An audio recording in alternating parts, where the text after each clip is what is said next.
Chers frères et sœurs dans le Christ, chers compatriotes togolaises et togolais, mesdames et messieurs,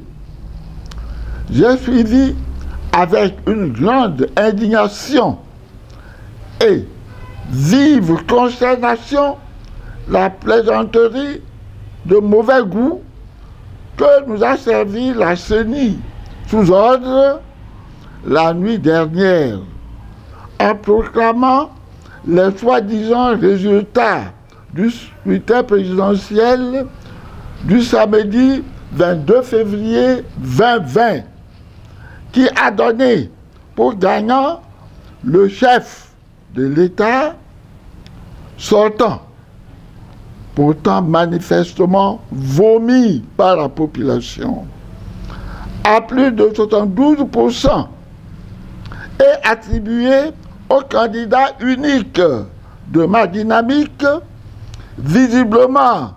soutenu par la majorité écrasante des électeurs, seulement 18% des suffrages exprimés et représentant l'inverse de la réalité du vote de la population. Sorties nombreuses, exprimer son soutien avec enthousiasme à la nouvelle dynamique que j'ai créée en m'impliquant personnellement, malgré la force de mon jeune âge de 90 ans, dans la campagne électorale de Lomé à Saint-Cassé. Je voudrais faire observer à ce stade de mon propos l'augmentation sensible du taux de participation, plus jamais égalé lors des scrutins précédents de 2005 à ce jour. Chiffré à plus de 20%, justifié par mon implication personnelle et ma présence effective sur le terrain à travers villes, villages, hameaux et fermes les plus reculées, accessibles par des routes et pistes en état piteux. Flagrantes expressions de 54 ans de gouvernance calamiteuse décriées par les populations excédées partout sur le territoire national. En conséquence, je lance un vibrant et solennel appel à tous les Togolaises et Togolais, épris de désir, de vérité et de liberté, aussi bien de l'intérieur du pays que de la diaspora, à se mobiliser de façon dynamique et décisive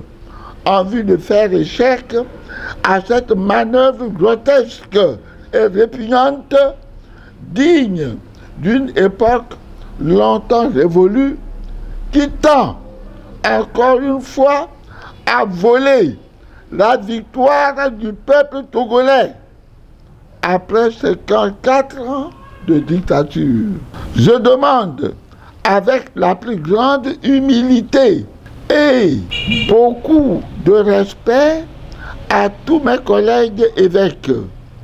à tous les prêtres et aussi à tous les pasteurs de toute obédience, ainsi qu'aux imams dont le soutien ne m'a jamais fait défaut, à se mobiliser à mes côtés pour arracher au pouvoir la énième victoire qu'il tente de confisquer si grossièrement. Je supplie la communauté internationale, notamment les grandes puissances planétaires, dont la France, l'Allemagne et les États-Unis, de ne pas se rendre complices des tenants de ce hold-up électoral et d'user de tout leur pouvoir pour faire rétablir la vérité des urnes de ce peuple qui n'a que trop souffert des injustices d'un pouvoir inique, qui n'a aucun respect des principes et droits élémentaires qui régentent la gouvernance des peuples. Je demande à genoux au Saint-Père le Pape, mon supérieur hiérarchique, successeur de Saint-Pierre, dont nous avons célébré la chaire à Rome, coïncidemment ce 22 février, de s'auto-saisir du dossier togolais comme le ferait le Christ lui-même, pour faire triompher la justice, la vérité et l'équité conformément aux recommandations des Saintes Écritures. Je recommande vivement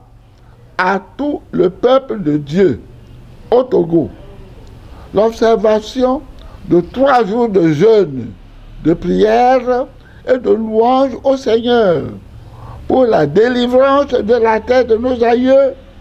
sans effusion de sang avant la fin de ce mois de février. Pour finir, je dénonce l'état de siège de ma résidence pendant 48 heures,